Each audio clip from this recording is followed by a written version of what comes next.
Hi, Ann Laughlin, Beacon of Hope, Women's Outreach. Sorry, nose itch. Reading my book, Journey to Faith by Ann Laughlin, Sister Ann Laughlin. I'm on page 55. And if you're new to my channel, I ask that you go back to the beginning so that you know where I'm coming from and you'll understand where I'm headed to.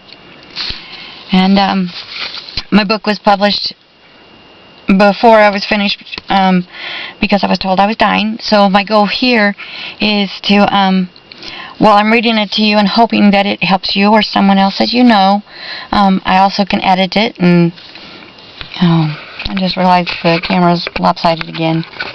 Sorry. And I'm probably making you sick while I move it. So let's get back to reading it because I only have 5 minutes at a time. And that means only 2 or 3 pages at a time. I asked for my own hell. Prior to the surgery, I asked Dr. Scuderi to pray for me, with me, and he did so.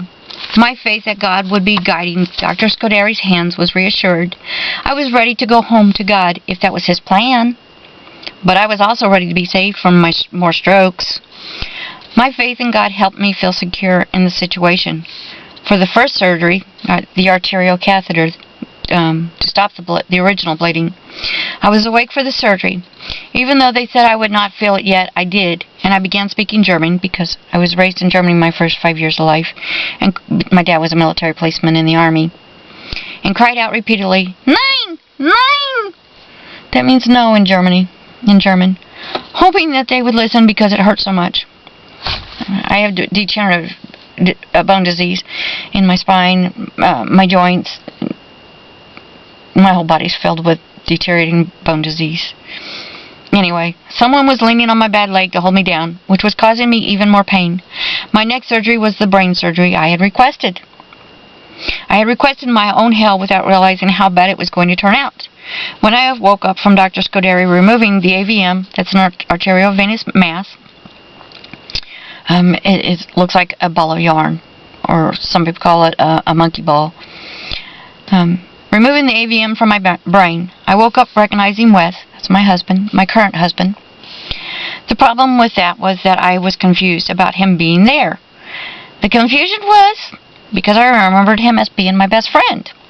I had lost 20 years of my memory, 20 years of my life, and had things backwards. I did. Things were really backwards. 20 years ago, at that time, I was married to Marcus, my second husband, and Wes was my best friend. How in the heck did I get here? Where was my husband Marcus? Why is everything so confusing?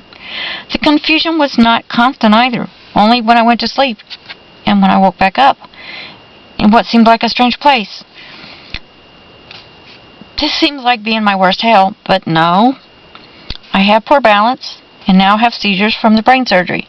That was a side effect from the brain surgery, is seizures now. And not just one seizure. I have both kinds. I have Malls and Paws. Malls is the kind where you kind of look like a stupid fish out of the water. And Paws is like Data on Star Trek. It's a computer turned off. You'd be walking and all of a sudden you just stop. You don't work. Therefore, I am permanently in a wheelchair for my own safety. I am considered permanently disabled because I cannot walk without passing out or having a seizure that takes my mind away from me. Well, that has changed. I can walk. And most of my doctors want me to stay in the wheelchair, but I finally got one doctor that said, yeah, get out of it. And that was my lung doctor. That's a whole section of the book that's not in here because, like I said, this was published before I got to actually finish it, to edit it.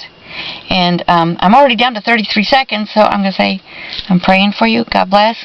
I'll be right back.